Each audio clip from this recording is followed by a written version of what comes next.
আচ্ছা, আমার বাসায় আসিস, আর আম্মুকে নিয়ে আসবো, কারণ তুই তো জানিস আপুর আজ বিয়ে হলো। ওকে বস। আম্মু কাঁদছে। আমি বললাম, আম্মু, যেহেতু এখন আপু নেই, তাই তুমি আমার কাছেই থাকবা। এই কথা শুনে বাড়ির সব কাজের লোক করুণ দৃষ্টিতে তাকিয়ে থাকলো। দেখলাম একটা পিচ্চি কাঁদছে, মনে হয় ক্লাস 9 বা 10-এ পড়ে। আমি কাছে ডাকলাম ওকে, কাঁদতে কাঁদতে আসলো। কি হয়েছে আপু, কাঁদছো কেন? তোমার নাম কি? ভাইয়া, আমি অনাথ। কাকিমা আমায় রাস্তায় পড়ে থাকতে দেখে নিয়ে আসছিলেন, আর আমার পড়ার খরচও তিনি নেন। আমার নাম বৃষ্টি। তাহলে সমস্যা কি? আমি তো আবার অনাথ হয়ে যাব। আগে তো আপু আর কাকিমা আমার সাথে আড্ডা দিত, এমনকি খাইয়েও দিত। আচ্ছা, এই কথা। সোহেল, উকিলকে ডাকো। জি বস। উকিল কেন? বোন আমার, আজ থেকে তোমাকে আমার বোন হিসেবে স্বীকৃতি দিলাম। আজ থেকে আমার 2 বোন, বড় আপু আর বৃষ্টি। আর এখন থেকে কাকিমা না, আম্মু বলবা। আমরা সবাই, আমার সবই এখন তোমার। বাবা, এইটাই ভালো হবে। তখনই উকিল এসে হাজির। ওকে সাহেব, বৃষ্টিকে আমি আমার বোন হিসেবে গ্রহণ করলাম। ওকে আমার বোন হওয়ার সকল কাগজপত্র রেডি করুন। জি, এখানে আপনার সাইন, এখানে আপনার মায়ের, আর এখানে বৃষ্টির। সবাই সাইন করলো। তারপর আমি সব কাজের লোকদের বললাম, এই বাড়িতে আপনারা সবাই থাকবেন, কাজ করবেন, আর প্রতি মাসে আপনাদের বেতন পাঠিয়ে দেওয়া হবে। মাঝে মধ্যে আমরা এসে ঘুরে যাব। তারপর বিকেলবেলা সবাই মিলে আমার নতুন টেকনোলজি দিয়ে ভাড়া বাসা নিয়ে গেলাম। সেখানে যেতেই রহিম চাচা স্বাগত জানালেন। বৃষ্টি আর আম্মু এসব কিছু জীবনে চোখেও দেখেনি। তারপর নাস্তা করলাম, তাবিদ আর নাসিরকে জানিয়ে দিলাম। ফ্রেশ হয়ে দিলাম ঘুম। সকালবেলা ঘুম ভাঙলো বৃষ্টির মিষ্টি ডাকে। তারপর ফ্রেশ হয়ে নাস্তা করে চলে গেলাম কলেজে। কলেজে ঢুকে গাড়ি পার্ক করতেই মুনতাহা এসে হাজির। এই, তুমি এতদিন কই ছিলে? জানো না তোমাকে ছাড়া এক মুহূর্ত ভালো লাগে না? আমি বুকে টেনে নিলাম। আচ্ছা বাবু, কাঁদে না, আমায় ফোন করনি কেন? তোমার আসল ফোন নাম্বারটা জানে কে? আমাকে তো আরেকটা নাম্বার দিয়ে। আচ্ছা বাদ দাও, চলো ফুচকা খাবো, আর তোমাকে একটা মিষ্টিও দিব। আরে, ক্লাস করতে হবে না? না, তোমার আর ক্লাস করার দরকার নাই। এত বড় মাফিয়া হয়ে আবার কিসের পড়াশোনা? চলো, না হলে আমি কিন্তু কিছু করে ফেলবো। আচ্ছা, তুমি গিয়ে গাড়িতে বসো, আমি আসছি। তাড়াতাড়ি আসবা। আমি চলে গেলাম তানিয়ার সাথে দেখা করতে। তানিয়া আমায় দেখেই জড়িয়ে ধরলো। এই পাগল, ছাড়, সাইন বাবা মুনতাহা দেখলে খবর করে দেবে। আচ্ছা, কেমন আছিস? আছি ভালো, তবে শাহিন পা কই? আরে সে তো আর আপন ভাইয়ের বিয়েতে গিয়েছে, আর সে নাকি অনেক বড় মাফিয়ার বোন। হাতে নাকি কিং অফ মাফিয়ার ট্যাটু করা। আমি কানে কানে বললাম, আরে পাগল, বড় মাফিয়ার বোনটা হলো আমার আপন বড় বোন, বুঝলি? এই দেখ, আমার হাতেও কিং অফ মাফিয়া ট্যাটু। ও মা, তাহলে এখন বেয়াই বিয়ান হয়ে গেলি তুই আর সাইনফা? আরে না পাগল, আমাদের রিলেশনও চলছে। ও, তাহলে তো ভাবি ডাকতে হবে। আচ্ছা ভাই, অনেকক্ষণ মুনতাহা ওয়েট করছে। ওকে দোস্ত, বাই। আমিও যাব নাসিরের সাথে ঘুরতে। তারপর আমি চলে গেলাম গাড়ির কাছে। দেখলাম মুনতাহা গাল ফুলিয়ে বসে আছে। মন যাচ্ছে এখনই ওকে নিজের করে নি। না থাক, সে তো আমায় ভালোবাসে না। হঠাৎ মুনতাহা বলল, বাবু, গাড়িতে আসো, মিষ্টি দিব। কই, তাড়াতাড়ি দাও। আগে গাড়িতে এসে বসো। আমি গাড়িতে উঠতেই মুনতাহা আমার এলো পাথারি কিস করতে লাগলো। এমনভাবে করছে যেন আমি ওর বিয়ে করার স্বামী। আমি ছাড়িয়ে নিলাম। আমি বললাম, দেখো মুনতাহা, এসব বিয়ের পর হবে। না, আমি তোমার বাচ্চার মা হবই, যদিও সেটা বিয়ের পর। আচ্ছা, গাড়ি থামিয়ে ফুচকার দোকানে চলো। আমি গাড়ি থামিয়ে ফুচকার দোকানে গেলাম। তারপর দুজনেই ফুচকা খেয়ে চলে আসলাম পার্কে। মুনতাহাকে দেখলাম আমতা আমতা করছে। আমি বললাম, কি বেবি, কিছু বলবে? মুনতাহা আমার বুকে মাথা রাখলো আর বলল, এই শোন আহম্মদ, আমায় তুমি বিশ্বাস করো তো? আমি যে কথা বলবো সেটা শুনে তুমি আমায় ভুল বুঝবে না তো?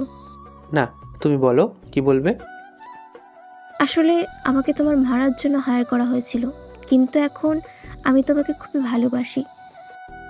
জানি, তারপর বলো।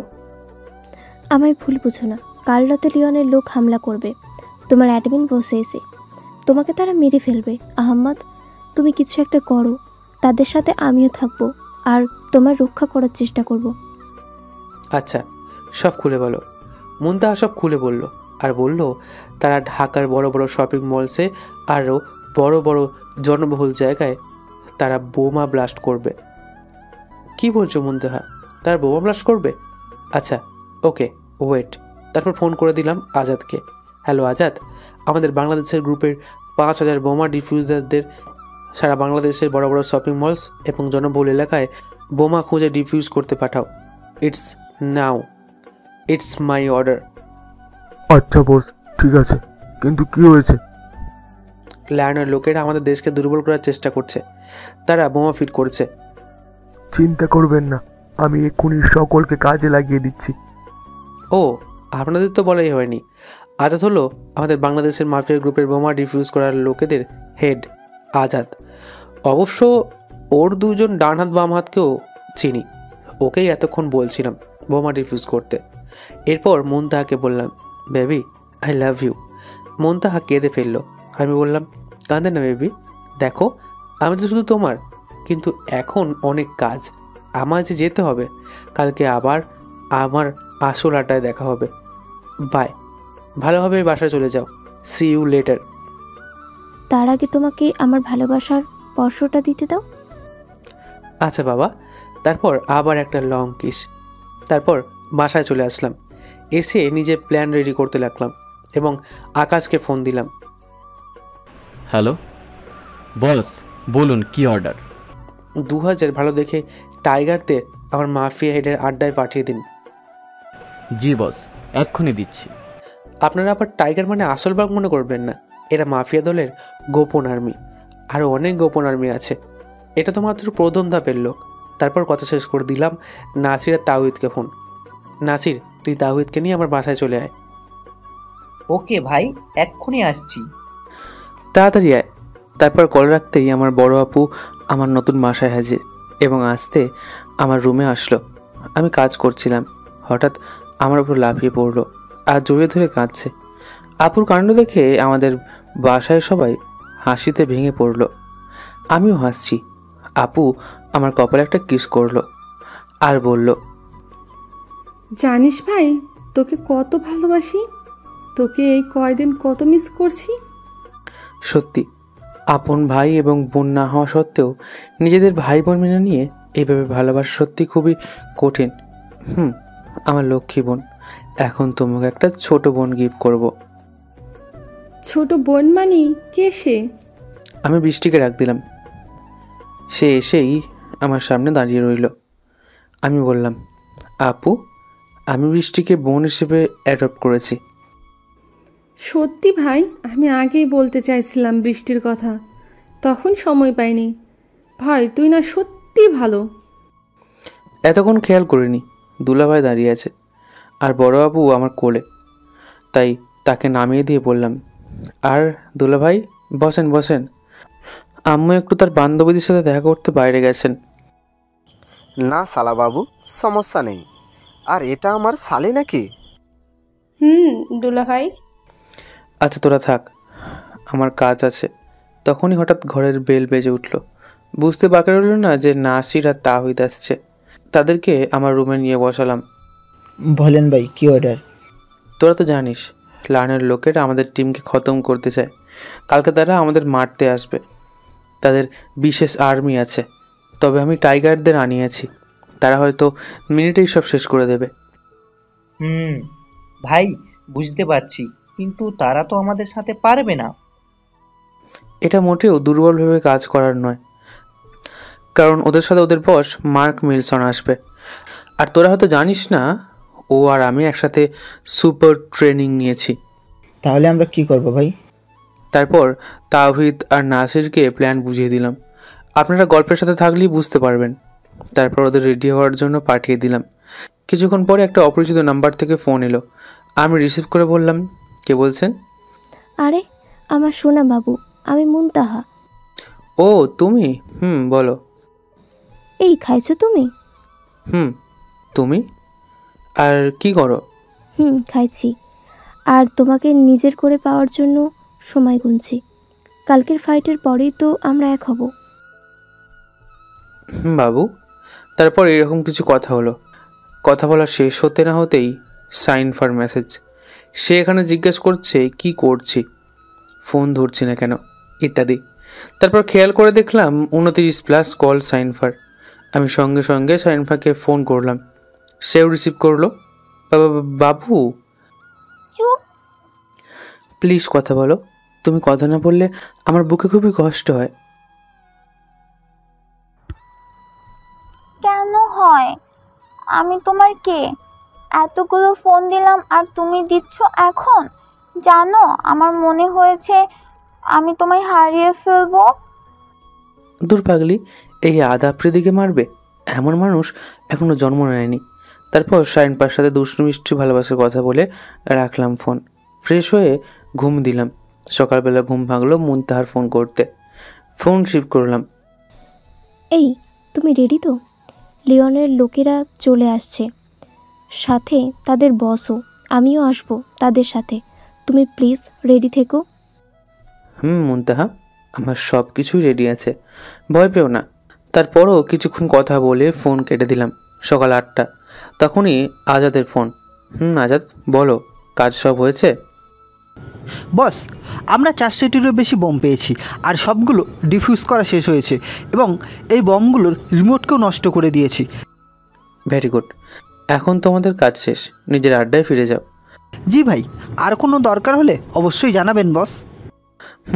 আচ্ছা, ওকে বাই। তারপর রেডি হয়ে নিলাম। আপুর সাথে দেখা করলাম। ওদেরকে বলিনি আজ আমার এত বড় আর একটা চ্যালেঞ্জ। বললে তারা হয়তো হার্ট ফেল করতো। এখন সময় দুপুর 12টা। সবাইকে কাজের কথা বলে চলে আসছি সেই চিরচেনা সেই আড্ডায়, যেখানে গড়ে উঠেছে আমার কিং অফ মাফিয়া হওয়ার স্বপ্ন।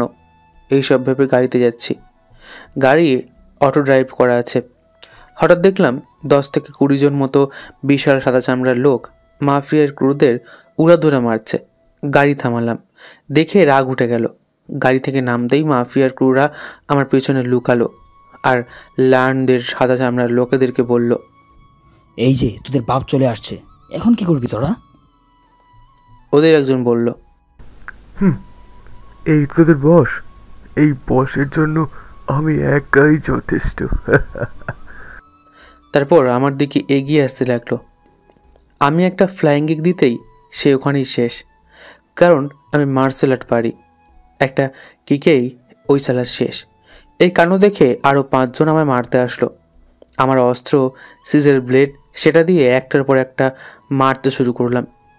কারোর গলায়, কারোর মাথায়, কারোর বুকে। এইভাবে 5টাকেই মেরে ফেললাম। ওরা সবাই ভয় পেয়ে গেল। তারপর আমি বললাম, তোরা যে স্কুলের ফ্রাইডে ট্রেনিং নিয়েছিস, আমি সেখানকার সভাপতি। তারপর গাড়ি থেকে মেশিনটা বের করে সব কয়টা লিওনের লোকেদের শেষ করে দিলাম। পুলিশের কাছে খবর দেওয়া হলো। আমি বসে আছি গাড়ির একটা দরজা খুলে। এমন সময় পুলিশ আসলো। আমার লোকেদের পুলিশ জিজ্ঞেস করছে কে এই ইংরেজদের এইভাবে মারলো। স্যার, আপনার এই সাদা চামড়ার লোকদের যে মারছে সে ওইখানে বসে আছে। মানে আমাকে দেখিয়ে দিল। সবচেয়ে মজার ব্যাপার হলো মারামারির ঘটনাটা ঘটেছে সাইনফার বাবার থানায়। কোথায় সেই কুলাঙ্গার যে এইভাবে ইংরেজদের মারলো? আমার দিকে আসতে লাগলো, আমায় দেখলো। আমায় দেখে তার চোখ কপালে উঠে গেল। সঙ্গে সঙ্গে আমার পায়ের সামনে হাঁটু গেড়ে বসলো। ভাই, আপনি এখানে? আমি ওশিকে পা থেকে উঠিয়ে বুকে টেনে নিলাম আর বললাম, আরে আঙ্কেল, আপনি আমার বাবার বয়সী, আপনার স্থান আমার পায়ে না। ভাই, আপনার সাথে কত খারাপ আচরণ করছি, আর আপনি আমার মেয়েকেও বাঁচালেন এবং আমাকে সম্মানও দিলেন। আচ্ছা, আপনি থাকুন, ওদের বালিচাপা দিয়ে দিবেন। আর সব মাফিয়ার ক্রুরা তোরা আরপিজি মিসাইল নিয়ে রেডি হয়ে যা, যেখানে তোদের সব বুঝিয়ে দেওয়া হয়েছে সেখানে। আপনার অর্ডারই হবে। এই তোরা সব লাশ গায়েব করে দে। চলে আসলাম আমার আড্ডায়। তাওহিদ আর নাসির আমায় দেখেই কাছে আসে আর বলে, ভাই মার্ক মিলসন ওর বিশাল টিম নিয়ে আমাদের দেশে চলে আসছে, আমরা এখন কি করব ভাই? আরে টেনশন করিস কেন ভাই, ওদের যে আর্মি, আমাদের সবগুলাকে মারতে ওদের অর্ধেক আর্মিই যথেষ্ট। মনে মনে বললাম, আসো তোমরা, তোমাদের জন্য এই চমক অপেক্ষা করছে, আসো তোমরা। ভাই এখন কি করব আমরা? তাওহিদ, তুই মিসাইলগুলো আর রেট অফ ফায়ারগুলো রেডি করে রাখ। আর নাসির, তুই প্ল্যান মোতাবেক সব স্নাইপারদের রেডি কর। জি বস। আরে তোরা তো ভয় পাস না, সব মেশিন রেডি রাখ। এদিকে আমি আকাশকে ফোন দিলাম। ভাই সবাই নিজ নিজ জায়গায় রেডি আছে? আজ সব মাফিয়াদের দলের ক্রুরা একসাথে হয়েছে। শহর পুরো বন্ধ। মাফিয়ার সকল ক্রুদের মনে বদলার আগুন জ্বলছে। আমি জিমিকে ফোন করলাম। বস বলুন। তোরা এখন কত দূরে? ভাই আপনারা সবাই রেডি থাকেন, রাত 8টায় আমরা পৌঁছে যাব। আপনাদের জিমির পরিচয়টা দিয়ে দিই। জিমি হলো আমার দলের গোয়েন্দা আর লিওনের দলের কো লিডার। সব মাফিয়ার ক্রুরা এক হয়। আমি তাদের সামনে কিছু কথা বলি, যা এমন ছিল, তোমরা আমাদের দলের জন্য না, এই দেশের জন্য কাজ করছো। এখানে তোমাদের মা, বোন, বাবা, আরও কত আত্মীয় আছে, তাদের বাঁচাতে হবে, দেশকে বাঁচাতে হবে। ওদের মাঝে ছেড়ে যাওয়ার ভয় আছে, কিন্তু আমাদের মনে আছে সৎ সাহস। সব মাফিয়াদের মনে অনেক জোশ চেপে আছে, তাদের মনে এমনিতেই আগুন জ্বলছে, আবার তারা আমার বক্তব্য শুনে তাদের মনে উৎসাহ চেপে আছে। তবে কেমন যেন মুনতাহার জন্য মন খারাপ লাগছে। সে কি সব ঠিকমতো করতে পারবে? সবার মনে জোশ, লায়নের একটা লোকও বেঁচে ফিরবে না, সবাইকে মেরে বালিচাপা দিয়ে দিব। সবাই নিজ নিজ জায়গায় সেট হয়ে আছে। রাত 8টায় এদিকে মার্ক মিলসন তার সব লোক দিয়ে ঘিরে ফেলেছে মাফিয়ার আড্ডাকে, কারণ আড্ডায় 64 জেলার সব বস এখানে আছে, রায়হানও আছে। তারা আড্ডা পুরোপুরি ঘিরে ফেলে। আড্ডার ভেতরে মাফিয়ার 5-6 জন ক্রু আর আমি বসে আছি। মার্ক মিলসন একটা টিম নিয়ে আড্ডার ভেতরে ঢুকে পড়ে। ভেতরে ঢুকে দেখে আমার হাতে একটা লম্বা মোটা লোহার পাইপ নিয়ে আমি বসে আছি। মার্কের সাথে মুনতাহাও আছে। মুনতাহাকে দেখে আমি নিজেকে শক্ত করি। আহাদ আফ্রিদি, তোমার পুরো আড্ডাকে আমরা ঘিরে ফেলেছি। এখন তুমি হয় আমাদের আন্ডারে কাজ করে নিজের দেশকে আমাদের দেশের কাছে সঁপে দেবে, আর না হলে সারেন্ডার করে দেবে। এই মিলসন, এত কিসের তাড়াহুড়ো? মনে নেই সেই ট্রেনিংয়ের কথা, রাজার মার শেষ রাতে? বাহ বন্ধু বাহ, তোমার বুকের পাটা আছে দেখছি। তোমার ব্যাপারে যতটুকু শুনেছি তার চেয়ে অনেক বড় প্লেয়ার তুমি। আরে বুঝতে ভুল করছিস, কারণ তোদের একটা কুত্তাও এখন এখান থেকে বেঁচে ফিরবে না। এই জন্যই বলে সময় থাকতে তার মূল্য দাও, না হলে আসল সময় তোমাকে কুড়ে কুড়ে মারবে। এই যে ছেলে, একবার আশেপাশে চোখটা বুলিয়ে নাও। তোমার লোক সংখ্যা কত আর আমার লোক সংখ্যা কত? এই কথা শুনে আমার লোকে আর আমি হাসিতে ভেঙে পড়ি আর বলি, আমার লোকেরা, তোমরা এখন মাফিয়ার আসল দলে ফিরে আসো। তখন সাথে সাথে 10 জন লায়নের লোক আমার পেছনে দাঁড়িয়ে যায় আর মুনতাহা এসে আমার কোলে বসে। ওদের টিমের লোকেদের কাণ্ড দেখে, মুনতাহার কাণ্ড দেখে মার্ক মিলসন বলে, এই তোমরা ওর পেছনে কেন দাঁড়ালে? আর মুনতাহা, তুমি এটা কি করছো? এই বলদের বাচ্চা, এখনো বুঝতে পারলি না? এই দেখ আমার গোয়েন্দা আর তোদের দলের লিডারেরা। তোরা সবগুলোকে শেষ করে দে। তখনই আমার সাথে থাকা 5-6 জন স্পেশাল ফাইটার পুরো টিমকে ফিনিশ করে মাটিতে মিশিয়ে দেয়। এই কুত্তার বাচ্চা, এ নাকি আমাকে মারবে। আমার মায়ের দেখে মার্ক মিলসন ভয় পেয়ে যায়। বাইরে সুপার কপস অফ মাফিয়ার লোকেদের সাথে তুমুল মারামারি চলছে।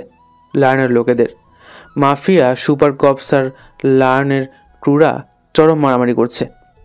আহাদ আফ্রিদি, তাকিয়ে দেখো আমার লোকেরা তোমার লোকেদের কিভাবে মারছে, আর এদিকে আমার শত্রুরা তোমার শত্রুদের মারছে।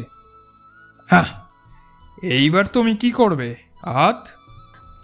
তারপর মার্ক মিলসন তার সব থেকে বড় ফোর্স পাঠায় আমাকে মারার জন্য, যেটাকে সোলজার অফ লায়ন বলা হয়। আমি একটা সিটি মারি, সাথে সাথে মাফিয়া অফ টাইগারের এক ঝাঁক ওপরে উঠে আসে। আমি উঠে গিয়ে মার্ক মিলসনের তলপেটের ভেতরে সোজা এক লাথি মারি। দুই দলের মাঝে চরম মারামারি লেগে যায়। মার্ক মিলসন আমাকে মারার জন্য তেড়ে আসে। আমি এইবার একটা ফ্লাইং কিক মারি, সাথে সাথে মার্ক মিলসন মাটিতে লুটিয়ে পড়ে, আর সাথে সাথে আবার এক লাফে ওঠে, কারণ সে আমার মতোই মার্শাল আর্ট জানে। এবার সে আমাকে মেরে মাটিতে ফেলে দেয়। এবার আমি আর পারছি না। এখনো সময় আছে আহাদ, আমার দলের সাথে যুক্ত হয়ে যাও। কথা দিচ্ছি তোমায়, একটা ভালো অবস্থা করে দেব তোমাকে। তোর মতো দেশদ্রোহীর সাথে আমি কোনোদিনই পার্টনারশিপ নিব না। আর তোর দলে যোগ দিবে এই আহাদ আফ্রিদি, সেটা তুই ভাবলি কি করে? এই, তোরা দাঁড়িয়ে কি দেখছিস? যা, ওর কলিজাটা বের করে নিয়ে আয়, দেখব সে কত বড় ডন। আমার সামনে বড় গলায় কথা। সুপার মার্শাল আর্ট ব্যবহার শুরু করি আমি। লায়নের লোকেদের সিজার ব্লেড অফ মার্শাল আর্টের কীর্তি দেখিয়ে প্রায় 40 জনের মতো একাই মাটিতে ফেলে দিই। আরও কিছু লোক আসে আমায় মারার জন্য, বিভিন্ন রকমের তলোয়ার নিয়ে হাতে। আমি একটা বাঁশি বাজাই, আর আমার হাতে আমার জন্য স্পেশাল ডিজাইন করা তলোয়ারটা চলে আসে। আমি আমার তলোয়ার দিয়ে ওদের মারতে শুরু করি। এমন সময়ে কে যেন পিছন থেকে আমার মাথায় সজোরে লোহার কিছু দিয়ে আঘাত করে। আমি পেছনে ফিরে দেখি মানুষটাকে। এটা দেখার পর আমার চোখ কপাল উঠে যায়, আর ধপ করে মাটিতে বসে পড়ি। আমি মনে মনে ভাবি, যাকে এত বিশ্বাস করতাম আর বড় ভাইয়ের মতো শ্রদ্ধা করতাম, যাকে অন্ধের মতো ভরসা করতাম, যাকে নিজের সব দিয়ে আগলিয়ে রাখতাম, এই সেই রায়হান ভাই আমার সাথে এত বড় প্রতারণা করলো। বুকটা ফেটে যাচ্ছে, আমার বিশ্বাসই হচ্ছে না। এই সেই রায়হান ভাই। আমার মাথা থেকে চুঁয়ে চুঁয়ে রক্ত পড়ছে, আর মন তাহাকেও বেঁধে রেখেছে। আমি তাও হার মানি না। হাই জাম্প অ্যান্ড কিক মারি রায়হানের বুকে। রায়হান মাটিতে আঁচড়ে পড়ে। সেই সময় লাইনের লোকেরা আমায় ধরে ফেলে, এমনভাবে ধরেছে আমি নড়তেও পারছি না। মার্ক মিলসন এসে আমার থুতনিতে হাত দিয়ে বলে, তোর অনেক পাওয়ার, তাই না? নিজেকে শহরের অনেক বড় ডন মনে করিস। নে, এইবার মরার জন্য রেডি হ। সেই সময় মার্ক মিলসন একজনের কাছ থেকে গানটা নেয় আর আমাকে মারার জন্য বন্দুক তাক করে। তখনই রায়হান মাটি থেকে উঠে এসে বলে, এই মিলসন না, ওকে আমি মারবো। অনেক সময় ওর হয়ে কাজ করেছি, আর ওর কত বড় সাহস আমায় লাথি মারে। এই বলে মার্কের কাছ থেকে গানটা নিয়ে নেয়, আর আমার দিকে তাক করে যেই গুলি ছুটবে তখনই মুনতাহা সামনে চলে আসে, আর গুলিটা ওর পেটে লাগে। গুলিটা মুনতাহাকে ভেদ করে বেরিয়ে যায়, আর সঙ্গে সঙ্গে মুনতাহা মাটিতে লুটিয়ে পড়ে। আমার মাথা ভন ভন করছে। তখনই দেখতে পেলাম সাইন পাই এসে কিছু লাইনের লোকেদের শেষ করে দেয়, আর তার পেছনে তাওহিদ আর নাসির। সাইন পাই এসে আমায় জড়িয়ে ধরে কেঁদে দেয় আর বলে, আহাদ, এই আহাদ। তারপর নাসির এসে মার্ক মিলসন আর রায়হানকে আটক করে, আর তাওহিদ ওদের অল্প সংখ্যক লোকেদের মশার মতো পিষে ফেলে, যেন তারা কোনো মানুষই না, এইভাবে শেষ করে দেয়। তারপর নাসির আমার দিকে দৌড়ে আসে আর বলে, ভাই আপন কিছু হয়নি তো? আমার কিছু হয়নি, এখনই মুনতাহাকে হসপিটালে শিফট কর। জি বস। তারপর মুনতাহাকে নিয়ে চলে যায় হসপিটালে। মাথা ভোঁ করে ঘুরছে, সেরকম শক্তি পাচ্ছি না। তাও সাইনফার কাঁধে ভর করে উঠলাম। তাওহিদও এসে আমাকে ধরলো। একটা লোহার পাইপ নিয়ে মার্ক মিলসনকে মেরে আধমরা বানিয়ে দিই। আর সাথে সাথে রায়হানকেও অনেক মারি। এই হারামির বাচ্চা, তুই আমাদের যত খুশি মার, কিন্তু আমাদের কাজ তুই কোনো দিন শেষ করতে পারবি না। আমরা শহরের মধ্যে 400-এর বেশি বোম ফিট করেছি, কিছুক্ষণের ভিতর পুরো শহর শেষ হয়ে যাবে। তোরা আমার কাছে বাচ্চার চাইতেও ছোট। এই কুত্তার বাচ্চা, তোরে আমি নিজের বড় ভাইয়ের স্থান দিয়েছিলাম, আর তুই আমার সাথে এত বড় প্রতারণা করলি। তোদের এই স্বপ্ন কোনো দিন পূরণ হবে না। কালকে আমার 5000 ক্রু সকল বোম ডিফিউজ করে দিয়েছে। ঠিকমতো কথা বলতে পারছি না, বলতে বলতে বারবার ঢুলে পড়ছি, আর শাইনপা আমায় বারবার ধরছে। এই তাহিদ, এখান থেকে এই কুত্তাও যেন বেঁচে না ফিরে, ওদের টুকরো টুকরো করে রাস্তার কুকুর দেখাওয়াবি।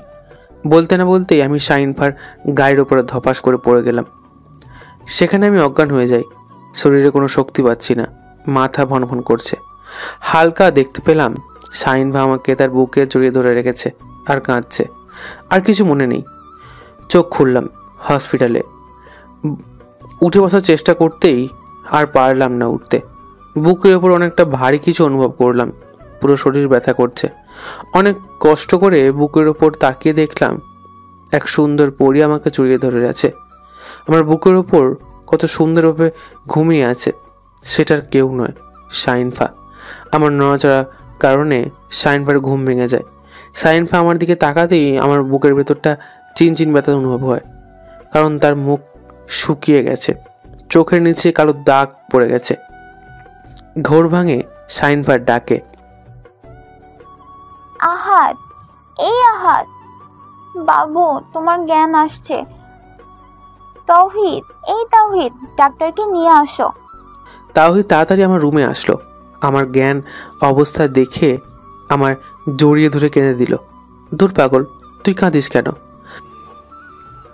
ভাই, আপনার কত মিস করছি, মনে হয়েছে কলিজাটা কেউ ছিঁড়ে নিচ্ছে। যাও তাওহিদ, ডাক্তারকে ডাকো তো, আর নাসির আর তাওহিদকে খবরটা দাও, আর মুনতাহা আপুকেও দিও।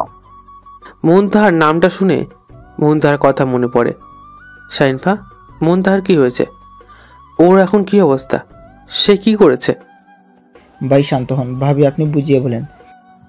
আরে মুনতাহা আপু এখন সম্পূর্ণ সুস্থ। জানো তুমি, আর 7 দিন ধরে কোমায় ছিল।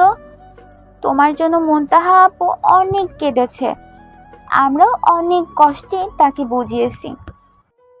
এই শাইনফা, আমি মুনতাহার কাছে যাব, প্লিজ।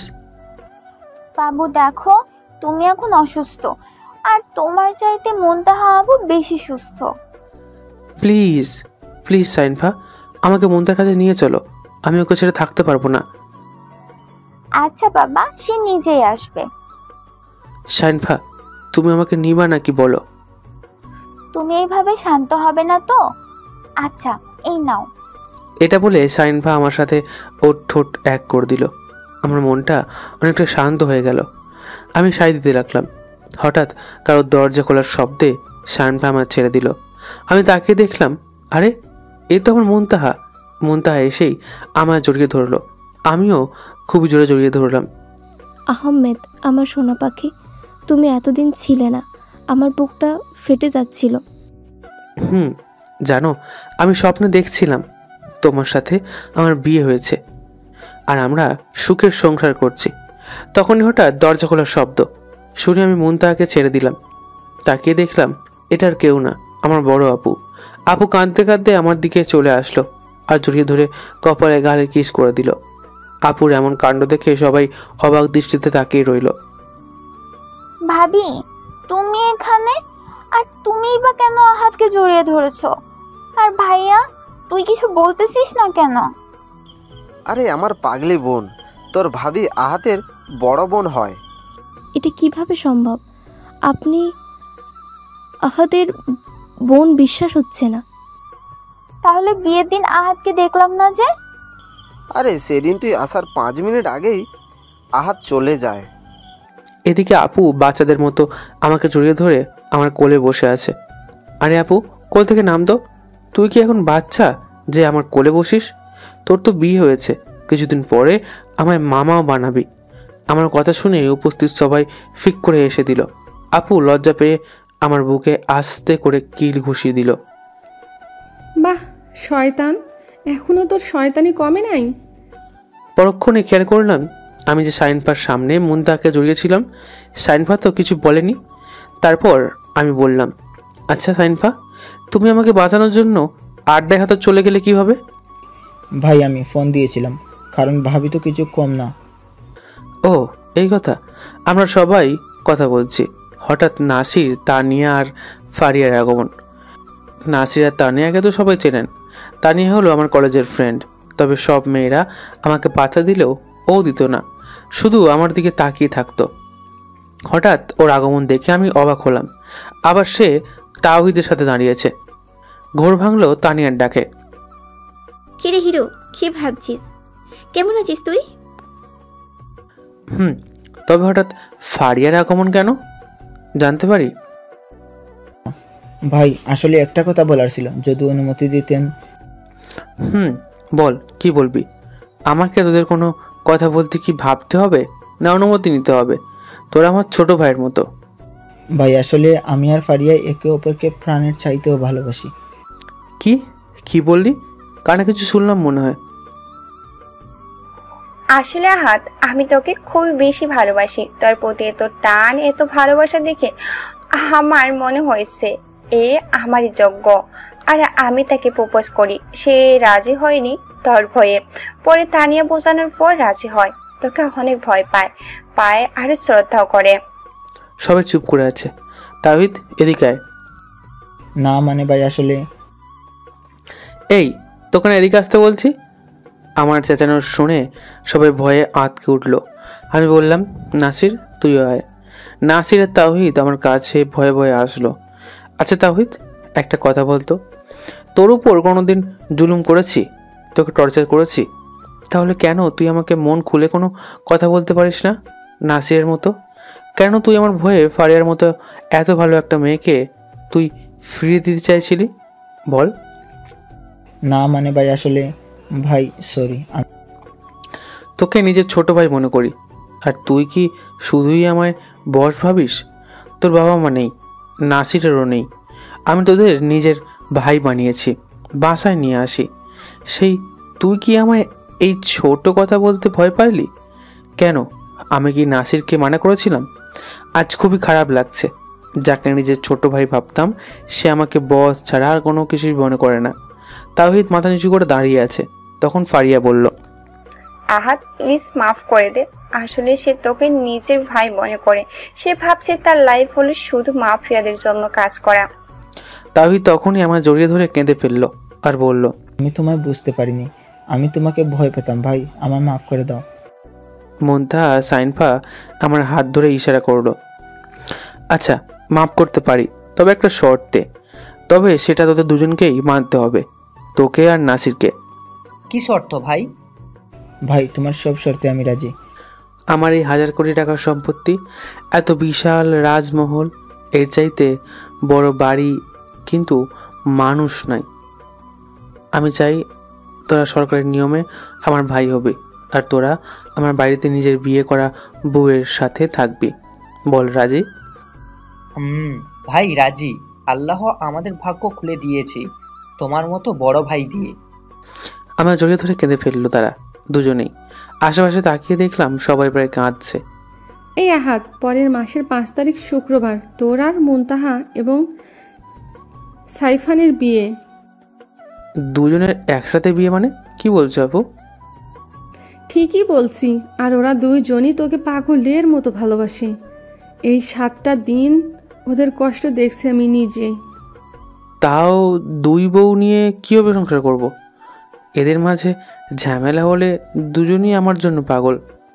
সেই জন্যই বলছি, ওরা দুইজনই তোকে নিজের প্রাণের চাইতেও ভালোবাসে। তুই একজন এর হলে আরেকজন বাঁচবে না রে। থাক আপু, ও যখন দুজনকে বিয়ে করতে রাজি না, তাহলে চাপ দিয়েন না। আহাত সাইনফাকে বিয়ে করে সুখী হোক। না, আমি চাই না আমার জন্য 2টা মন এভাবে ভেঙে যাক। ওদের জন্য আমি আমার একতরফা ভালোবাসা না হলে বালি চাপা দিয়ে দিব। প্লিজ আহাত ভাই আমার, রাজি হয়ে যা।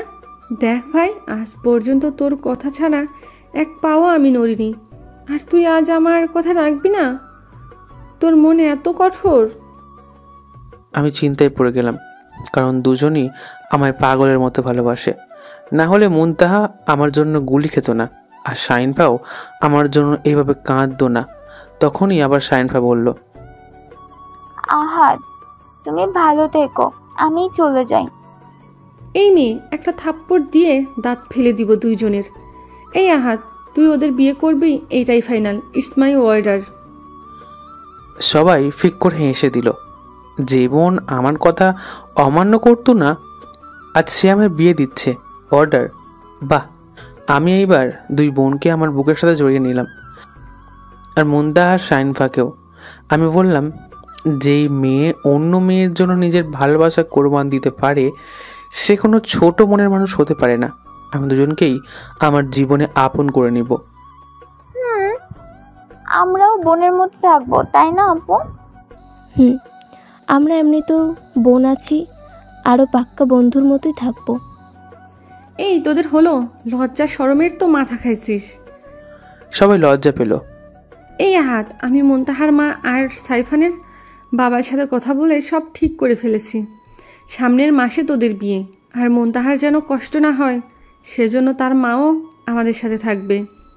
আপু, বিয়ে একটা না, 3টে হবে। 3টা মানে? আরে বোকা, এদিকে আমার ভাই 2টে যাচ্ছে, সেটা খেয়াল আছে? আমি কালকে সবার আগে ফারিয়ার বাড়ি, তারপর তানিয়ার বাড়ি আমি নিজেই প্রস্তাব নিয়ে যাব। আপু, তুই যাবি? সেটাই ভালো হবে, একসাথে 3টা বিয়ে। ও মাই গড! আম্মু আর বৃষ্টিকে বলে দিস। বৃষ্টিটাকে? আরে এটা আমাদের নতুন ছোট বোন, আহাত বোন হিসেবে অ্যাডপ্ট করছে। ও, আমি তো ভয় পাইছিলাম। এত সন্দেহ নিয়ে ভালোবাসা আমায়? ছি! আমার বাবুটা বুঝি রাগ করেছে? আচ্ছা সরি, আর কোনো দিনও হবে না। আমি শাইনফার দিকে তাকালাম। সরি আহাদ, আমিও বুঝতে পারিনি, আমায়ও মাফ করে দাও। তোমাদের শাস্তি তো বাসরাতে দিব, এখন কিছু বললাম না। ভাই, আমি ডাক্তারের সাথে কথা বলেছি, আজই বাসায় ফিরতে পারবো। শাইনফা তার বাসায়, আর মুনতাহা তার মায়ের বাসায় চলে আসলো। বাবা, তুই এখন সুস্থ তো? আম্মু। তখনই বৃষ্টি এসে আমায় জড়িয়ে ধরলো আর গালে একটা পাপ্পি দিল। আরে আমার লক্ষ্মী ছোট বোনটা, কেমন আছিস বোন আমার? জি ভাইয়া, ভালো। জানো, তোমার অ্যাক্সিডেন্টের কথা শুনে অনেক কষ্ট পেয়েছি। ও তাই নাকি আমার বোনটা? তখনই একটা চিন্তা মাথায় আসলো, কেউ যদি কোনোদিন আমার এই সুন্দর বোনের মুখে অ্যাসিড মারে, আমার মুখটা কালো হয়ে গেল। সঙ্গে সঙ্গে আমার জন্য বাড়িতে বানানো সিংহাসনে বসালাম। তারপর ডক্টর শেখকে ফোন দিলাম। Hello doctor Sheikh. দেবাস, বলুন, কি অর্ডার আছে? এমন একটা ক্রিম রেডি করুন যেটা গায়ে মাখলে কোনো অ্যাসিড কাজ করবে না। এমন ক্রিম রেডি আছে বস, আমি পাঠিয়ে দিচ্ছি এক্ষুনি। আচ্ছা, ওকে, বাই। এই ক্রিম দিয়ে কি করবি? আমার কাজ তো তুমি জানোই, কেউ যদি কোনোদিন অ্যাসিড মারে, তাই ক্রিম দিয়ে সেটা প্রতিরোধ করব। আচ্ছা। নাসির আর তাওহিদ কিন্তু তোমার ছেলে এখন থেকে। ওদের আজ থেকে মায়ের আদর দিতে হবে, কোনো প্রকার কোনো দিন কমতি রাখবে না। আরে পাগল, সেটা বলতে হবে না। তাওহিদ আর নাসির, তোরা গিয়ে নতুন রুমে রেস্ট কর, আর মাত্র 10 দিন পরে বিয়ে। জি ভাই, এই নাসির চল। পরের দিন সকালবেলা ফোন প্রায় অনেকক্ষণ ধরে রিং হচ্ছে। আমি ফোনের দিকে তাকিয়ে দেখলাম মুনতাহার 20টা আর শাইনফার 21টা কল। তখনই আবার সঙ্গে সঙ্গে ফোন আসলো। এবার দিয়েছে মুনতাহা। আমি বললাম, হ্যালো বাবু। এই রাখ তোর বাবু, ফোন ধরিস না কেন? আসলে হয়েছে কি, একটু ঘুমিয়ে গেছিলাম তাই। আচ্ছা, উঠে এখন ফ্রেশ হয়ে খেয়ে নাও। আজ আবার তানিয়া আর ফারিয়ানার বাসায় প্রস্তাব নিয়ে যেতে হবে। আরে তাই তো, আমার 2 বোকা ভাইদের গেটআপ তো চেঞ্জ করতে হবে, না হলে কেউ এরকম গুন্ডার কাছে মেয়ে দিবে না। যাও গিয়ে ফ্রেশ হয়ে নাও। আচ্ছা বাই, সি ইউ লেটার। কলটা কেটে দিলাম। বিছানায় ফোনটা রাখতেই সঙ্গে সঙ্গে আবার ফোন আসলো। এবার দেখলাম সাইনফা। রিসিভ করলাম। হ্যালো বেবি, বলো। কি করছো আমার রাজ সাহেব? এই মাত্র উঠলাম, ফ্রেশ হব। এই শোনো, আজ যে প্রস্তাব নিয়ে যেতে হবে সেটা মনে আছে? হুম। তাহলে আমার দেবর দুইটার গেট আপ চেঞ্জ করে নিও, নতুন ড্রেস আপ করে নিও। হুম, সেটা তো করতেই হবে, নাহলে কোনো বাপ তার মেয়েকে দিবে না। আচ্ছা, bye. Okay, bye baby, I love you so much. হঠাৎ দরজা কোটার শব্দ শুনে দরজা খুললাম। তাকে দেখলাম আপু আর আম্মু। এই তোর কোনো কিছু খেয়াল আছে? যা রেডি হ। বাবা চাও, তোর ভাইগুলো কোন সময় থেকে রেডি হয়ে বসে আছে। আচ্ছা যাও, আসছি। তারপর রেডি হয়ে নিলাম। নাস্তা করার সময় দুলা ভাইয়ের সাথে আড্ডা দিলাম। নাসির আর তাহিদকে নিয়ে চলে গেলাম বারবার শপে। সেখান থেকে তাদের আমার মতো করে গেট আপ চেঞ্জ করে নিলাম। সবার আগে ভেবেছিলাম ফারিয়ার বাসায় যাব, তাই করলাম। ফারিয়ার বাসার দিকে রওনা দিলাম। রাস্তা দিয়ে গাড়ি নিয়ে যাচ্ছি, হঠাৎ নজর আটকালো একটা লোককে আর একটা মেয়েকে। কিছু মাফিয়ার লোক ঘিরে আছে। আমি খেয়াল করে দেখলাম লোকটা হলো ফারিয়ার আব্বু আর মেয়েটা হলো ফারিয়ার ছোট বোন। আমি আগেই তাদের পিক দেখেছি, তাই আর কোনো অসুবিধা হলো না। গাড়ি থামালাম। বস, গাড়ি কেন থামালেন? ওই দেখ, মাফিয়ার কিছু লোক ফারিয়ার আব্বু আর ছোট বোনকে ধরেছে। তাই তো ভাই, এখন কি করব? আরে বোকা, যা হিরোর মতো গিয়ে বাঁচিয়ে নিয়ে আয়। তুই কিং অফ মাফিয়ার ছোট ভাই। জি ভাই। তাহিদ চলে গেল বাঁচাতে। এদিকে নাসির আর আমি তাহিদের বাংলা ছবি দেখতে ব্যস্ত। তাহিদ সেখানে গেল। তাহিদকে দেখেই তাদের পাকাপাকাপি শুরু হয়ে গেল। তারপর তাহিদ কি যেন বলল আর ওরা পালালো। তারপর তাহিদ ফারিয়ার আব্বু আর ওর বোনকে নিয়ে চলে আসলো আর বলল, ভাই ওনাদের সব কিছু লুট হয়ে গেছে। আর আমাকে একটা চোখ টিপ মারলো। আমার আর নাসিরের বুঝতে বাকি রইল না কাহিনী কি। আঙ্কেল, কোথায় যাবেন এখন? এই ঠিকানায় নিয়ে চলো। আরে আমরাও তো ওই বাড়িতেই যাব। কেন, তোমাদের ওই বাড়িতে কাজ কি? আমার ছোট ভাই তাহিদ যে আপনাকে নিয়ে আসলো, সে ওই বাড়ির একমাত্র মেয়ে ফারিয়াকে ভালোবাসে। আজ প্রস্তাব নিয়ে যাচ্ছি। আঙ্কেল ভাবছেন আমরা কিছু জানি না। তা তোমরা কি করো? কি যোগ্যতা আছে তোমার ওই ভাইয়ের আমাদের বাড়ির মেয়ে বিয়ে করা? বেশি না, 12,000 কোটি টাকার কোম্পানি, 1-1.5 মতো গাড়ি আর কিছু সম্মান। ও, তাহলে তুমি সেই আহাত আবৃত্তি আর এই সেই তাহিদ যার কথা ফারিয়া বলেছিল। তাড়াতাড়ি বাসায় চলো, আমি এই বিয়েতে রাজি। আমরা তিনজন একে অপরকে সিগন্যাল দিলাম। কাজ হয়ে গেল তাহলে। তারপর তাদের বাসায় গেলাম। ফারিয়া যতটা না খুশি হয়েছে, তাওহিদ দেখে তার চাইতেও খুশি বেশি হয়েছে। জানি প্রস্তাব নিয়ে গেছি বলে। তারপর বিয়ের দিন সব ঠিকঠাক করলাম। 5 তারিখ 4 তারিখ হবে হলুদ। 10 লাখ টাকার চেক দিলাম ফারিয়ার বাবার হাতে শপিং করার জন্য। উনি তো সেই লেভেলের খুশি। ফারিয়ার আম্মুও আমাদের প্রায় জামাই আদর করলো। আঙ্কেল, তাহলে যাসি, আমাদের আর একটা কাজেও যেতে হবে। আব্বু, এনাদের যেতে দাও। এত বড় মানুষ, কত কাজ থাকে ওনাদের। ও। আমরা বিদায় নিয়ে বাসা থেকে বের হয়ে দেখি রাস্তায় ঝামেলা হচ্ছে। এই নাসির, গানটা দে তো, এদের শান্ত করতে হবে। তারপর গাড়ির ওপরে বসে ফায়ার করলাম। সব ছেলেপেলের নজর আমার ওপর পড়লো। আমাকে দেখে পাকাপাকাপি শুরু করে দিয়েছে সবার। ওরা সবাই হুমড়ি খেয়ে মাপ চাইতে লাগলো।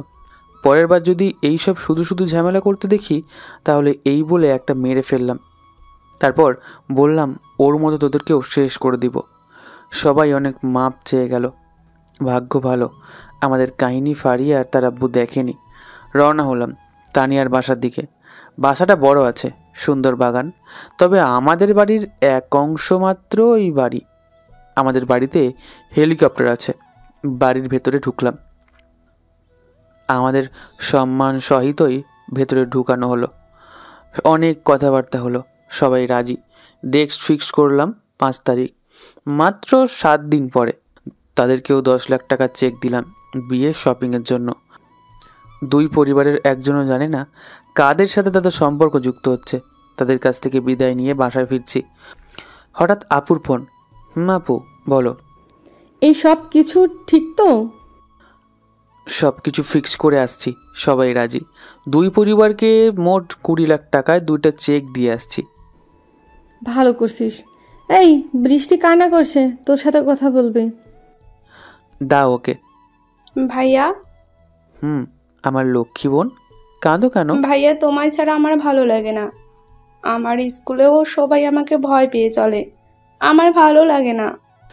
আচ্ছা, তোমার স্কুলে সব কিছু বলে দেব। তোমার জন্য একটা সারপ্রাইজ আছে, বাসায় এসে দিব। আচ্ছা ভাইয়া, রাখি। তারপর বড় একটা মল থেকে 4টা ড্রেস নিলাম, চকলেট নিলাম, আইসক্রিম নিলাম। তারপর বাসায় ফিরে এলাম। বৃষ্টি এত সব কিছু পেয়ে অনেক খুশি হয়েছে। আপু একটু এদিকে আয়, কথা আছে। কি ভাই, কি বলবি বল। এদিকে আয়। আচ্ছা। তারপর আমার কাছে আসলো। এই নে, এটা ধর। এটা কি? খুলে দেখ। আপু খোলা শুরু করলো। খোলার পর আমাকে জড়িয়ে ধরে গালে একটা পাপ্পি দিল। ভাই, তুই আমার জন্য আইফোন আনছিস? জানিস এটা আমার কত দিনের স্বপ্ন, শুধু তোকে বলতে পারিনি। আপু, আমার আপন কোনো বোন নেই, তোকে নিজের আপন বড় বোন মনে করে বড় হয়েছে। এত হাজার হাজার কোটি টাকা থেকে কি লাভ যদি সেটা আমার পরিবারকে সুখ না দিতে পারে? হয়েছে, এখন চল ভাত খেয়ে ঘুমিয়ে পড়। কালকে তুই মুনতাহা আর সাইফানকে নিয়ে শপিংয়ে যাবি। তারপর পুরো পরিবার এক হয়ে আড্ডা দিতে দিতে খাওয়া দাওয়া শেষ করে ঘুমিয়ে পড়লাম। পরের দিন সকাল 10টা আমি গ্রুপ কল দিলাম মুনতাহা আর শাইনফাকে। এই, তোমরা কোথায়? আমি বাসায়। কেন, কি হয়েছে? আমিও বাসায়। কোনো দরকার? তোমরা দুজন চলে আসো, শপিংয়ে যাব। আর তোমরা দুজনই শাশুড়ি আম্মু মাপ নিয়ে আসবে, তাহলে ওনাদের জন্য শপিং করতে সহজ হবে। আচ্ছা আচ্ছা, নিব। তা আমাদের কোথায় থেকে পিক করবে? পার্কে চলে এসো। আচ্ছা বাই, 1 ঘন্টার মধ্যে চলে আসছি। ওকে। 1.5 ঘন্টা পরে পার্কে 2 মহারানী আসছে। এই, তোমাদের এত সময় লাগে? 1.5 ঘন্টা ধরে ওয়েট করছি। আমরা মেয়ে, আমাদের সময় লাগবে। আপু ঠিক বলেছে, আমাদের লাগবেই। তোমার কোনো সমস্যা? না না, মানে সরি। বসুন, আপনারা বসুন। হঠাৎই আমার চোখ গেল দুইজনের দিকে, একদম আমার মনের মতো, সেই রানীর মতো।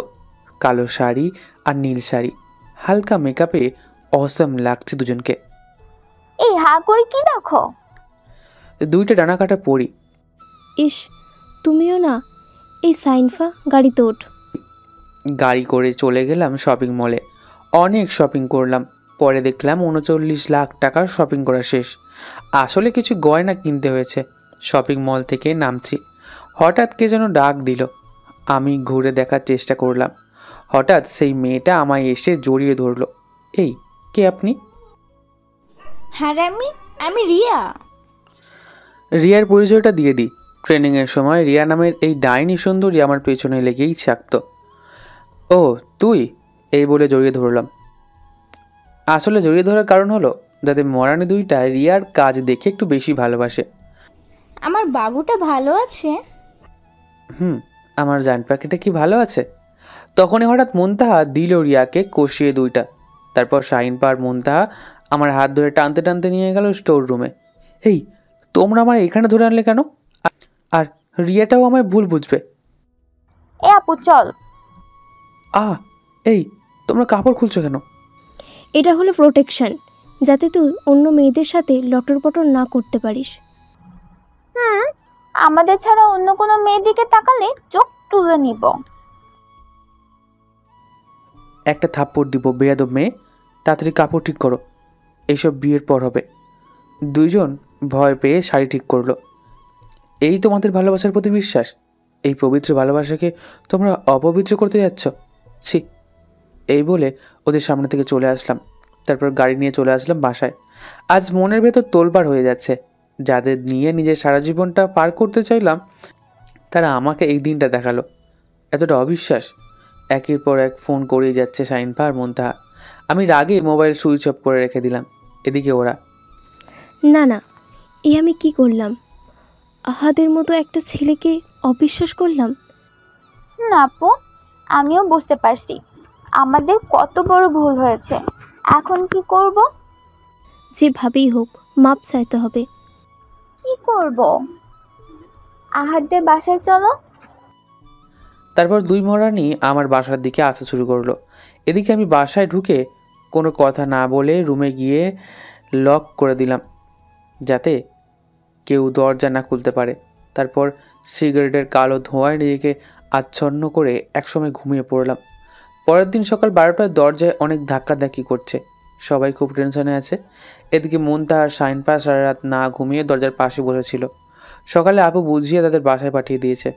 দরজার লক আনঅ্যাক্টিভ, এটা বলতেই দরজা খুলে গেল। সাথে নাসির, তাওহিদ, আম্মু আর আপু, এমনকি ছোট বোনটাও হাজির। এই কি হয়েছে? এখানে কি চাই তোমাদের? এই ভাই, তুই এমন করছিস কেন? আর তোর চোখ মুখ লাল কেন? এই, কেউ আমাকে ধরবি না, যা ভাগ এখান থেকে। আপু আমাদের বুকে জড়িয়ে নিল। কি হয়েছে বলবি তো? যখন কেউ অবিশ্বাস করে তখন মন চায় মরে যায়। তারপর অনেক কষ্ট। আপু আমাকে বুঝিয়ে শান্ত করলো। আমি এখন অনেকটাই স্বাভাবিক।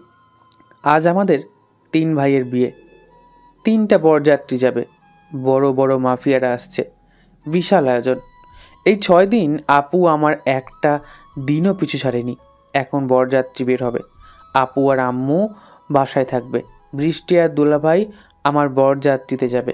আর আপু আর আম্মুর বাসায় থাকার কারণ হলো নতুন 4 বউদের বরণ করতে হবে।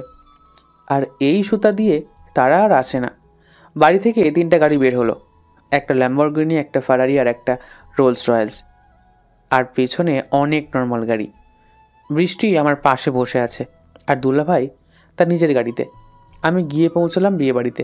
আসলে মুনতাহার শাইনপা যেহেতু বোন হয়, তাই বিয়েটা শাইনপার বাড়িতেই হচ্ছে।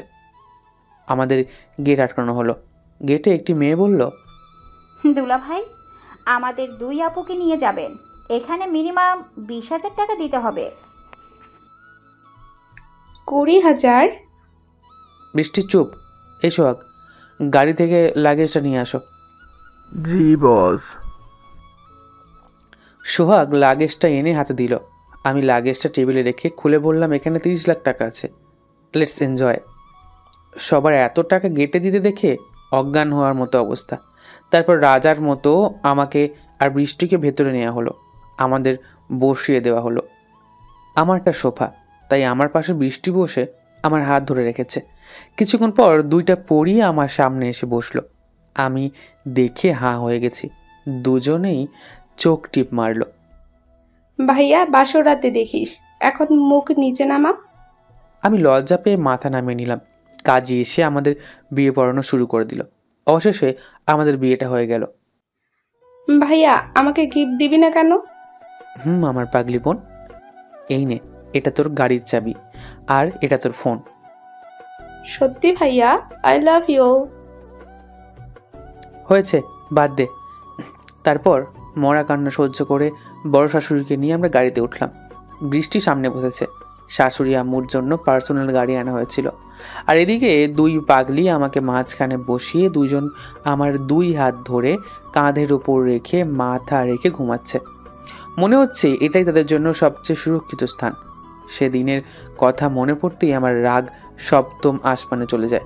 মনে মনে চিন্তা করলাম, আজ রাতে ভয় দেখিয়ে প্রতিশোধ নেব। বেবিরা, আজ বুঝতে পারবা। চিন্তা করতে করতে বাসায় চলে আসলাম। বাসায় আসতেই দেখলাম তাহিদ আর ফারিয়া আর নাসির আর তানিয়া দাঁড়িয়ে আছে। আমি 2 বউ নিয়ে ওদের সামনে নিয়ে বললাম, কিরে তোরা এখানে দাঁড়িয়ে কেন? বাসায় চল। ভাই, তোমাকে সারা জীবনে কি কিছু করেছি, আজ তোমাকে সারা কিভাবে ভিতরে ঢুকবো? তুমি তো আমাদের বড় ভাই। ভাই, তুমি না থাকলে আজ আমরা হয়তো। চুপ, শুভ কাজে দেরি করতে হয় না। তারপর আম্মু আমাদের 3 জনকে বরণ করলো। তারপর তাহিদ আর নাসিরকেও। বাসার ভেতরে ঢোকার পরে সবাই 4 বউকে নিয়ে ব্যস্ত। নানা রকম সবাই সব কিছু রেডি করছে। কত নিয়ম নীতি। এদিকে সবাই আমাদের ভুলেই গেছে। একবার আপুও আসলো না। এদিকে আমি নাসিরের আর তাওহিদের কাজে মন দিলাম। ব্যবসাতে লাভ হচ্ছে। ইউএসএতে নতুন ব্রাঞ্চ খোলা হয়েছে। এদিকে মার্ক মিলসনের 10,000 কোটি টাকার সম্পত্তি আমরা হাতিয়ে নিজের করে নিয়েছি এবং ওদের পুরো টিমকেও। হঠাৎ আমার মনে পড়লো, ইস, আমাদের কিংস অব মাফিয়া ফ্যামিলির ট্যাটু তো সবার হাতে আঁকা হয়নি। দিলাম ফোন জাকিরকে। জি বস, বলুন। এক্ষুনি 8 জন ট্যাটু আর্টিস্টকে নিয়ে আসো। কিং অফ মাফিয়ার নতুন ডিজাইন করা লোগো পাঠিয়েছি। দেখবে ট্যাটুর মাঝখানে আমার পিক আছে, সেটা আর্ট করতে হবে। ওকে বস, হয়ে যাবে, কোনো চিন্তা নেই। আমার ট্যাটুটা মাত্র 6 ঘন্টায় করে দেবো। না না, যদি লোক লাগে তাহলে আরও 8 জনকে নিয়ে আসো। তবে সব আর্টিস্ট যেন মেয়ে হয়, কারণ 4 জন মেয়েকেও সে ট্যাটু দিতে হবে। আচ্ছা ভাই। কলটা কেটে দিলাম। প্রায় 2 ঘন্টা পরে 20 জন লোক নিয়ে বাড়িতে আসলো। এই ট্যাটু আর্টিস্ট তুই ডাকছিস? আম্মু। তারপর বাসায় আমার সিংহাসনে বসলাম। তারপর বললাম, সকল স্টাফ এদিকে আসো। মুহূর্তেই বাড়ির 40 জন স্টাফ এসে হাজির হলো। আপু ছাড়া এই বাড়ির সকল পরিবারের মানুষদের ধরে এখানে বসাও। It's my order. জি ভাই। কিছুক্ষণের ভিতরে সবাইকে আনা হলো। কিরে, আমাদের এভাবে ধরে আনলি কেন? জাকির, কাজ শুরু করো। আর আমার ট্যাটুটা যেখানে ঠিক সেইভাবেই করবে। কি রে ভাই, এসব কি হচ্ছে? আপুর মাথায় গানটা রেখে বললাম, আমার অর্ডারের ওপর কথা বলার অধিকার কে দিল? অবশ্য আপুকে জাস্ট ভয় দেখালাম আর আপুকে চোখ টিপ দিয়েছিলাম। আমার কাজ দেখে সবাই আতকে উঠল। বস বস, প্লিজ শান্ত হন, আমি 2 ঘন্টায় কাজ করে দেব। যত সময় লাগে নিও, তবে কাজ যেন পারফেক্ট হয়। Let's started. কেউ আর ভয়ে কোনো কথা বলতে পারলো না। প্রায় 3 ঘন্টা পরে সবার হাতে কিং অফ মাফিয়ার লোগোটা ট্যাটু করা হলো। এমনকি 4 বউকেও বানাতে হয়েছে। সবার ট্যাটুর মাঝখানে আমার চেহারা আছে, তবে আমার ট্যাটুতে বাবার চেহারা। সব কাজ শেষ করে বললাম, এটা হলো চৌধুরী পরিবারের সেই চিত্র যেটা দেখলে মানুষ 20 হাত দূর থেকে চলে। এটা হলো সেই চিত্র যে দেখলে মানুষ সেই ঐতিহাসিক কিং টাইগারকে চিনতে পারে, দ্য কিং অফ মাফিয়া। উজ্জ্বল, সবাইকে নিয়ে রেডি করে ফেলো।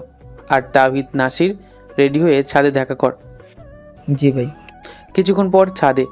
আমি ছাদের রেলিংয়ে দাঁড়িয়ে আছি। হঠাৎ নাসির এসে ডাক দিল, ভাই আমরা 2 জন হাজির। তোদের আজ এখানে ডাকার মূল কারণ হলো 64 জন গুপ্তচর নিয়োগ করতে হবে। 64 জন কো লিডারদের পিছনে লাগিয়ে দিবি। কিন্তু কেন ভাই? আমি চাই না রায়হানের মতো কোনো কুলাঙ্গার আমার পেছন থেকে আবার ধোকা দেয়। বুঝতে পারছি ভাই, আপনি রায়হানকে অনেক ভালোবাসতেন, আর সে এইভাবে প্রতিদান দিল। ভাই, কাজ হয়ে যাবে। চল ভাই, আড্ডা দি। আজ আমাদের বাসর রাত। ভাই। অনেকক্ষণ আড্ডা দিলাম। হঠাৎ কে যেন এসে আমার আর নাসিরের কান ধরলো, আর কে যেন এসে তাওহিদেরও কান ধরলো। আমি সঙ্গে সঙ্গে সিজার ব্লেড দিয়ে বের করে তার গলায় সেটা ধরলাম। কিন্তু এ কি? এটা তো আপু। আপু, তুই এখানে? আমি তোদের ডাকতে আসলাম। আচ্ছা ভাই, তুই কি বাসর রাতেও সিজার ব্লেডটা নিয়ে যাবি? আপু, আমরা মাফিয়ার বস। নিজের আপন জনকে বিশ্বাস করাও দায়। রায়হানকেই দেখো না। আচ্ছা, আমায় ছাড় আর বাসর ঘরে যা। এই তোরাও যা। আপু ছেড়ে পেছনে তাকিয়ে দেখলাম আম্মু আছে। তোরা কি মানুষ? কেন আম্মু, কোনো সন্দেহ? যা ফাজিল, রাত 12টা বাজে, বাসর ঘরে যা। তারপর আমাদের 3 ভাইকে ধাক্কিয়ে বাসর ঘরে ঢোকানো হলো। আমি দরজা খুলে ভেতরে ঢুকতেই 2 বউ এসে সালাম করতে যাবে, তখনই পা সরিয়ে নিলাম। দেখ, তোরা আমার কাছে স্বামীর অধিকার চাইবি না। যেই মেয়ের ভালোবাসার প্রতি বিশ্বাস নেই, তারা কোনোদিনই ভালো হতে পারে না। এসব তুমি কি বলছো? আমাদের উপর এখনো রাগ করে আছো বাবু? এই মেয়ে, তোকে আমাকে ছোঁয়ার পারমিশন কে দিল? বাবু, তুমি এমন করছো কেন? চুপ। তারপর কাপড়ের বেল্ট খুলতে শুরু করলাম। তুমি বেল্ট খুলতেছো কেন? তোদের আজ মজা দেখাবো। আসল রূপ তো দেখিস নাই আমার, শুধু ভালোবাসাটা দেখেছিস। এই বলে বেলটা জোরে মাটিতে বাড়ি মারলাম। তুমি এখন কি চাও? যদি বাঁচতে চাস তাহলে এখনই আমার সামনে 10 বার উঠবস করবি, আর 10 বার বলবি, কোনোদিন অবিশ্বাস করবি না। ঠিক আছে, আমরা রাজি। তারপর 5টা করেই ওদের অবস্থা টাইট। আমার পায়ের সামনে বসে আমার পা ধরে বলল, আমাদের মাপ করে আমাদের মেনে নাও। কেঁদে দিল। তখনই ফিক করে হেসে দিলাম আমি, আর 2 বউকে বুকে জড়িয়ে ধরে নিলাম। হাসছো কেন? আরে পাগল, আমি কি আমার মিষ্টি 2 বউকে কষ্ট দিতে পারি? তাহলে এইগুলো কি ছিল? আরে এসব অভিনয় ছিল, তোমাদের মজা দেখাতে চাইছিলাম। কি? এই সব অভিনয় ছিল? আপু, আজকে ধরো, আমাদের নাকি স্বামীর অধিকার দিবে না।